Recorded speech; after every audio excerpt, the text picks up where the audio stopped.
ગુજરાતના દાહોદ જિલ્લાના ધાનપુર તાલુકાના બિલિયા પંચાયત વિસ્તારમાં આવેલા પ્રાચીન સ્થાન દેહમી ગંગા ખાતે સનાતન માનવ ધર્મ સભાનું આયોજન કરવામાં આવ્યું હતું। આ સભામાં સનાતન સંસ્કૃતિની રક્ષા, સામાજિક અને ધાર્મિક સુધારાઓ, સમાજમાં ફેલાયેલી કુરીતિઓને અંત, પ્રકૃતિને સંરક્ષણ, ગૌ સંરક્ષણ તથા આયુર્વેદિક સારવારનો પ્રચાર તથા પરંપરાગત પૂજા પદ્ધતિને જીવંત રાખવા પર ખાસ ભાર મુકાયો હતો।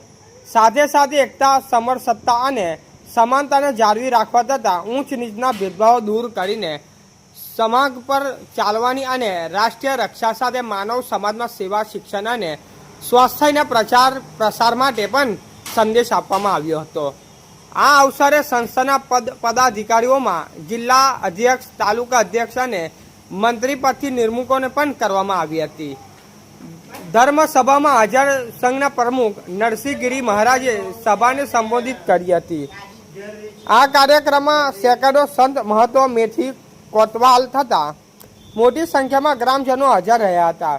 મધ્યપ્રદેશ, ગુજરાત અને રાજસ્થાન સહિતની વિવિધ વિસ્તારોમાંથી લોકો ઉપસ્થિત રહ્યા હતા।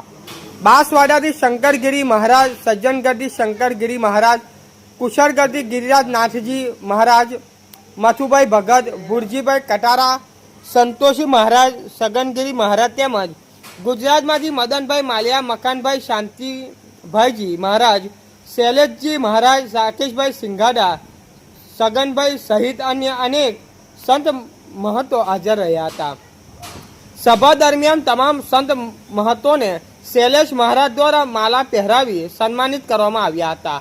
આભાર। રામ રામ। હેવાલ ચંદુભાઈ મોહનિયા, ધાનપુર, દાહોદ।